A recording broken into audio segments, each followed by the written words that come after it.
you know exactly how to do that. You know exactly, it's not a magic trick.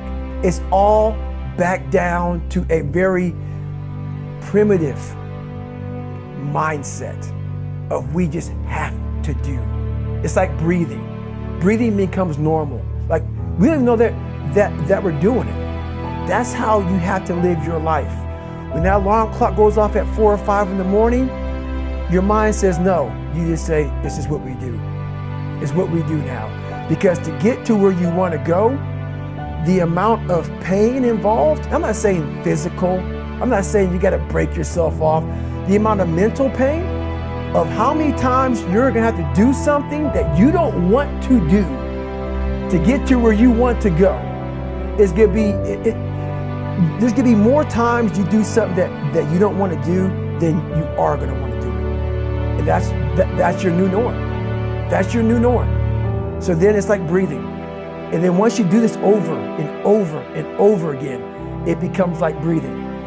I don't want to live this lifestyle, but to get to the other side of this, I have to. So if you really want it, you realize what trying is and what trying is not.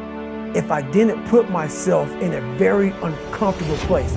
We all look for toughness. We all want it, but we look for it in a comfortable environment. You will not find toughness in a comfortable environment. Those of you who are listening to this, whoever hear this, you will not find it. I was trying to look for it everywhere. The only way you find it is to drown yourself in a position where you're just out of sorts, where you can't swim and you're drowning. You're drowning. You're drowning in life. But you say, you know what, man? I'm gonna figure out how to, and then through figuring out all these tools, your mind starts to, when you quit, your mind does this. Because you're out.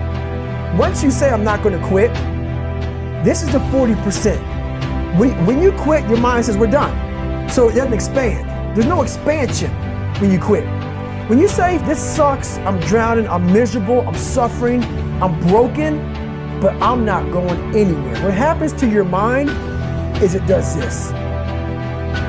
It says, he's not leaving. So we gotta expand. We gotta grow. We gotta figure this thing out. So then these compartments in your brain start to they have to work. They have to work. And then you start to engage parts of your mind that you never engaged before.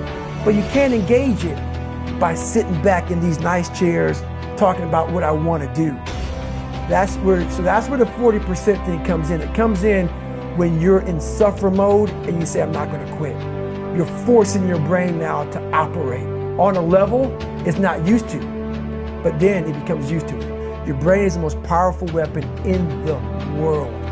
Once you put away your phones and your computers and all that shit we have nowadays, that's great. We're up to date, but your brain is the only thing you have when you're going through depression, when you're going through hard times, when you're going through death. You're alone. You're alone. You may have a shrink you're going to, you may have a best friend you're going to, but there's 24 hours in a day where you're alone in this brain. And your brain is talking to you in all kinds of ways. And it wants to control you and pull you in these different pockets. If you can't control your own brain and your brain controls you, you're fucked. You got to tell your brain where you want to go and how you want to go and how you want to get there. You got to control it. If not, it's over. I have this haunting voice in the back of my head. A lot of us have it. We just ignore it.